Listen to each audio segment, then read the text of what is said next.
ಮನೆ ಕೆಲಸದ ಮಹಿಳೆ ಮೇಲೆ ಅತ್ಯಾಚಾರ ಪ್ರಕರಣದಲ್ಲಿ ಮಾಜಿ ಸಂಸದ ಪ್ರಜ್ವಲ್ ರೇವಣ್ಣಗೆ ಜೀವಾವಧಿ ಶಿಕ್ಷೆಯನ್ನು ನೀಡಲಾಗಿದೆ. ಪರಪ್ಪನ ಅಗ್ರಹಾರದಲ್ಲಿರುವ ಪ್ರಜ್ವಲ್ಗೆ ಕೈದಿ ನಂಬರ್ 15528 ನಂಬರ್ ನೀಡಲಾಗಿದೆ. ಜೊತೆಗೆ ಕಾರಾಗೃಹದಲ್ಲಿರುವ ಗ್ರಂಥಾಲಯದಲ್ಲಿ ಕ್ಲರ್ಕ್ ಕೆಲಸವನ್ನ ನೀಡಲಾಗಿದೆ.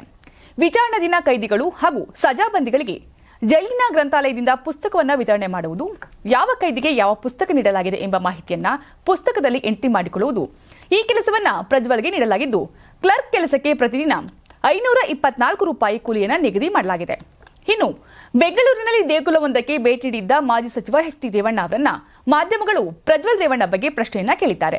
ಆ ವೇಳೆ ಅದರ ಬಗ್ಗೆ ಇವತ್ತ್ಯಾಕೆ ರಿಯಾಕ್ಟ್ ಮಾಡಲಿ, ಅದೆಲ್ಲ ಆಗುತ್ತೆ ಬಿಡಿ, ಅದನ್ನ ಅವರು ಮಾಡ್ತಾರೆ ಎಂದಷ್ಟೇ ಹೇಳಿ ಕಾರು ಹತ್ತಿ ಹೊರಟೇ ಬಿಟ್ರು. ಇದಕ್ಕೂ ಮುನ್ನ ಧರ್ಮಸ್ಥಳ ಪ್ರಕರಣದ ಬಗ್ಗೆಯೂ ರೇವಣ್ಣ ಪ್ರತಿಕ್ರಿಯಿಸಿದ್ದಾರೆ. ಎಲ್ಲಾ ಸಮಾಜದವರಿಗೂ ಆಶೀರ್ವಾದ ಮಾಡುವ ದೇವಸ್ಥಾನವಿದ್ರೆ ಅದು ಮಂಜುನಾಥ ಸ್ವಾಮಿ ಮಾತ್ರ. ರಾಜಕಾರಣಿಗಳು ಹೋಗ್ತಾರೆ, ಸಾರ್ವಜನಿಕರು ಹೋಗ್ತಾರೆ. ಧರ್ಮಸ್ಥಳದ ಬಗ್ಗೆ ನಾವ್ಯಾರು ಮಾತಾಡೋಕೆ ಆಗಲ್ಲ. ಅದಕ್ಕೊಂದು ಇತಿಹಾಸ ಇದೆ. ಮಂಜುನಾಥ ಸ್ವಾಮಿಯನ್ನ ಯಾರು ಏನೂ ಮಾಡೋಕೆ ಆಗಲ್ಲ.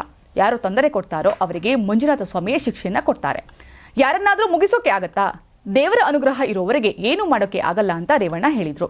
ಒಟ್ಟಲ್ಲಿ ಪುತ್ರ ಪ್ರಜ್ವಲ್ ರೇವಣ್ಣ ವಿಚಾರದಲ್ಲಿ ಎಚ್.ಡಿ. ರೇವಣ್ಣ ತೀವ್ರವಾಗಿ ಮುಜುಗರಕ್ಕೆ ಈಡಾಗಿದ್ದಾರೆ. ನಿಮ್ ಮಗು ಅಳ್ತಿದ್ಯಾ?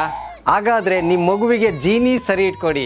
ಯಾಕಂದ್ರೆ ಜೀನಿ ಸರಿ ಇಟ್ಟು ನಿಮ್ಮ ಮಗುವಿಗೆ 100% ಸರಿಯಾದ ಆಹಾರ. ನಿಮ್ಮ ಮಗು ನೆಮ್ಮದಿಯಾಗಿ ನಿದ್ದೆ ಮಾಡಬೇಕಾ, ದಷ್ಟಪುಷ್ಟವಾಗಿ ಬೆಳಿಬೇಕಾ? ಹಾಗಾದ್ರೆ ಜೀನಿ ಸರಿ ಇಟ್ಟು ಕೊಡಿ. ಎಲ್ಲಾ ಮೆಡಿಕಲ್ ಶಾಪ್ಗಳು, ದಿನಸಿ ಅಂಗಡಿಗಳು, ಸೂಪರ್ ಮಾರ್ಕೆಟ್ಗಳಲ್ಲಿ ಲಭ್ಯ. Karibasaveshwara agri India private limited ರವರ ನಂಬರ್ 1 ಸ್ಪ್ರಿಂಕ್ಲರ್ ಪೈಪ್. ನಮ್ಮ ಕರ್ನಾಟಕ ರಾಜ್ಯದಲ್ಲಿ ಕಳೆದ ವರ್ಷದ ನೀಟ್ ಮತ್ತು ಐಐಟಿ ಜೆಇಇ ಪರೀಕ್ಷೆಯಲ್ಲಿ ಸಾವಿರಾರು ಉಚಿತ ಮೆಡಿಕಲ್ ಹಾಗೂ ಐಐಟಿ ಸೀಟ್ಗಳನ್ನು ನೀಡಿರುವ ನಮ್ಮ ಹೆಮ್ಮೆಯ ಎಕ್ಸೆಲ್ ಅಕಾಡೆಮಿಕ್ಸ್ ವಿದ್ಯಾಸಂಸ್ಥೆಯಾಗಿದೆ. ಒಂದು ವರ್ಷದ ಲಾಂಗ್ ಟರ್ಮ್ ನೀಟ್, ಸಿಇಟಿ ಮತ್ತು ಐಐಟಿ ಜೆಇಇ ದಾಖಲಾತಿ ಪ್ರಾರಂಭವಾಗಿದೆ. ಮೆಡಿಕಲ್ ಅಂದರೆ ಎಕ್ಸೆಲ್, ಎಕ್ಸೆಲ್ ಅಂದರೆ ಮೆಡಿಕಲ್.